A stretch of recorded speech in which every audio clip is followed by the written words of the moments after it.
Hello, squires and daring viewers. We are getting into Sunswarm, and I promised you back in Star Shower that I would give you a tale about peculiar arcane practitioners. Well, actually, they don't weave the arcane arts per se, they deal in different kind of magic, but we'll get to that. Anyway, if you're interested in the mechanics of this class, you may jump to this part of the tale, and if you aspire to know the lore behind this strange envoy of chaos and luck, I guess it's time to tell you about the Cartomancer.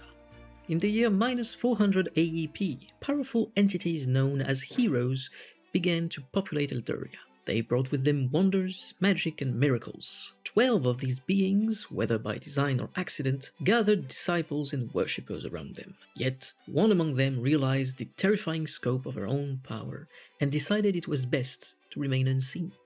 Now known only as Lady Luck, this young halfling with emerald hair has wandered Elderia since childhood. Born to wandering merchants within a great caravan, she discovered early on that she could pluck the strings of fate like a fiddle. Raised in a peaceful environment, she listened to the tales of adventurers who traded stories alongside their wares. Those stories filled her mind with dreams as mighty as the ancient giants. When she came of age, she tied her bundle to a walking stick and set out to carve her own path. She found herself drawn to places where luck and chance were worshipped by nobles and commoners alike. She frequented the gambling halls of grand estates, underground dens, and the card tables of rowdy taverns. Though she fed on the electric energy of these rooms, she occasionally played the games herself. Even with her tremendous power, she could not simply conjure gold or jewels from thin air. Her true joy lay in tampering with the fortunes of those around her. Did an arrogant noble boast of his uncanny luck? He would find himself unable to roll the winning die for the entire night. Did a cheat hide cards up their sleeve? Those cards would transform into the worst hand possible. Were the dice loaded? Not for long. Yet, the opposite miracles occurred as well. If a kind soul offered their last coin to buy a meal for ragged strangers such as Lady Luck, that person would find themselves blessed with incredible luck for a week, or perhaps a year. Lady Luck was fond of mischief, and she would occasionally turn the tide against good people, provided no real harm came of it. You might wonder where the Cartomancers fit into this tale. Well, the story begins on the eve of a gentle spring day in the streets of Nilfgaard.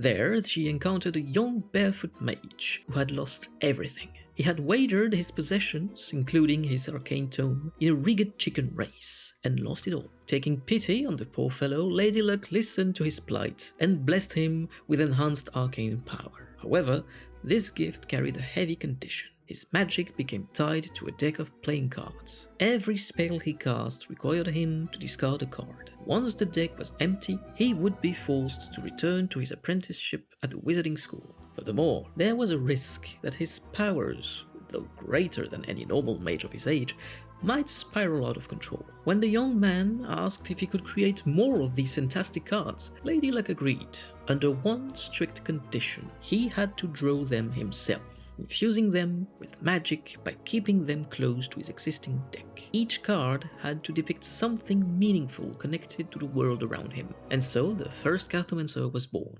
Lady Luck watched over her new protégé with great fondness. Inspired by his success, she began granting similar powers to others. She answered prayers meant for other heroes, providing unique solutions to their problems with Cartomancer's abilities. She struck deals with others she met. On rare occasions, she even blessed the children of unsuspecting friends, granting entire bloodlines her peculiar gifts.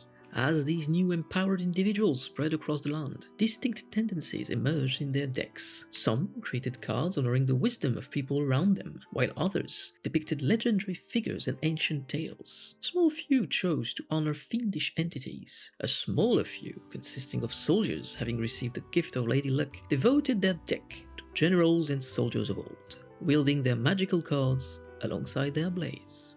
With a wry grin on their face, they handled the cards with poise, making them twirl, fly and dance in intricate shuffles and noisy cascades. They disguised their power with tricks of sleight of hand, tarot reading, and cheating at games of chance, of which they controlled the outcome. I cannot tell you how much I am excited to present this whole class to you.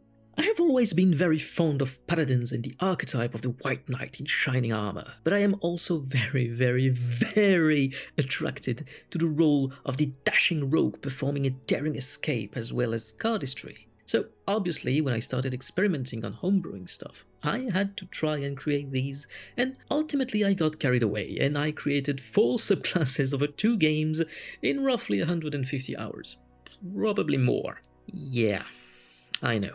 A key element of TTRPGs is that dice are also part of the storytelling team.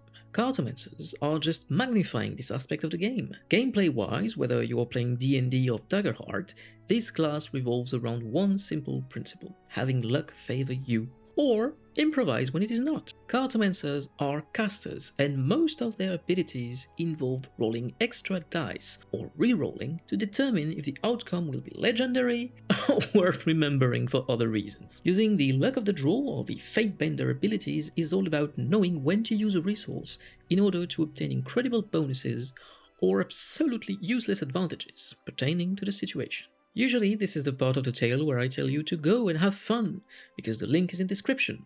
But not this time. 2 tales are coming on the channel explaining how all the various subclasses work on D&D and how 3 of them can exist on Daggerheart.